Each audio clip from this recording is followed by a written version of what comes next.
90-жылы 3 күн Қосағашта болдым, 12 күн Баян өлкөдө болдум, 5 күн Улан-Батырда болдум. Улан-Батырда барганда сендердин премьер-министрлердин орынбасары бир бөлүм баштыгы барды, казак Тилмаш болуп. Бул сурады секретарь ЧКсы олардын, Монголиянын. Мен айттым, бабамды көрүүгө келдим дедим. Ана каяка кирип кетерин билмей калды. Неге дедим? Сіздерде қият деген ру бар ма дедім. Общий ру бар ма сіздерде? Жоқ. Мәселен, Шыңғысхан әкесі қият, шешесі Қоңырат, әйелі Қоңырат. Кім болады сонда деді? Кім болады сонда?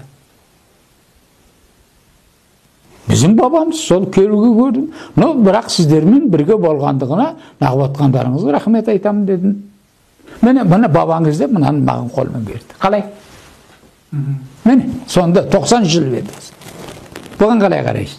Сол секретарының өзін отырғызып кеттім ғой мен. Міне,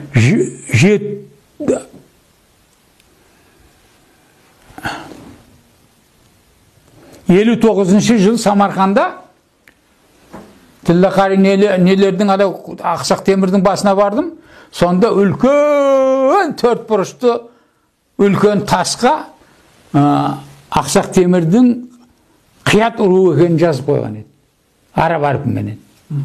Кейін анау Ислам Каримовтен бұрынғысы сол 4 бұрышты тастың бүтіндей жоқ қылдырып жіберді ғой.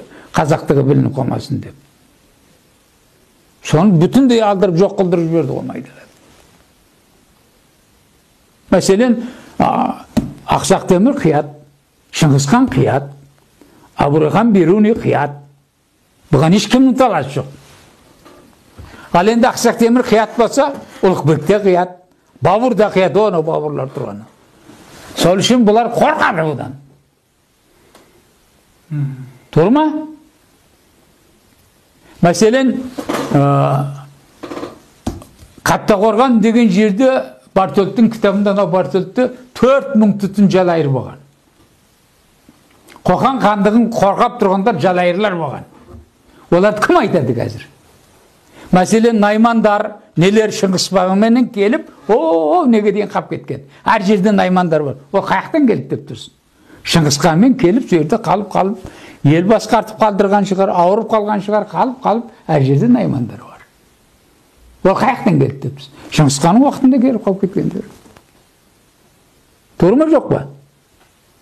Оның барымыз шындыққа айландыруымыз керек қой. Оның жасыратын несі жоқ.